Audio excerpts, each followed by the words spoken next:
অসুস্থ, বিশেষভাবে সক্ষম যারা, তাদেরকেও হাজির হতে হচ্ছে জেলা শাসকের দপ্তরে বিভিন্ন জায়গায়, এবং এইটা নিয়েও কিন্তু একটা অশান্তি হচ্ছে। যেমন নির্দিষ্ট হয়ে যে ছবি আপনাদের দেখাচ্ছি, বর্ধমান শহরের নারী কলোনির 182 নম্বর পার্টের বাসিন্দা শঙ্কর চৌধুরী, বিশেষভাবে সক্ষম ব্যক্তি, তাকে কেন এভাবে আসতে হলো?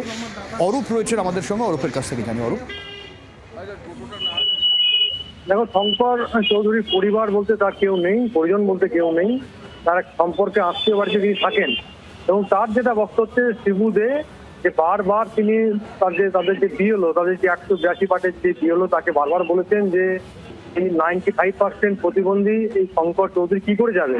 অর্থাৎ তার জন্য অন্যান্য ভাবে, অর্থাৎ ভোট গ্রহণের সময় যেমন বাড়িতে এসে ভোট নেওয়া হয়, বা অন্যান্য ক্ষেত্রে যেমন বাড়িতে এসে সরকারি কাজকর্ম করানো হয়, সেই ক্ষেত্রে এখানেও যেন শুনানি করা হয়। কিন্তু বিএলও পরিষ্কার জানিয়ে দেয় যে সেটা আমার পক্ষে সম্ভব নয়। অর্থাৎ তাকে নির্দিষ্টভাবে যে তারিখ দেওয়া আছে এবং যে সময় দেওয়া আছে, সেই সময় আসতে হবে এবং সেই মতো তাকে এভাবেই আসতে হলো। অনেক ধন্যবাদ।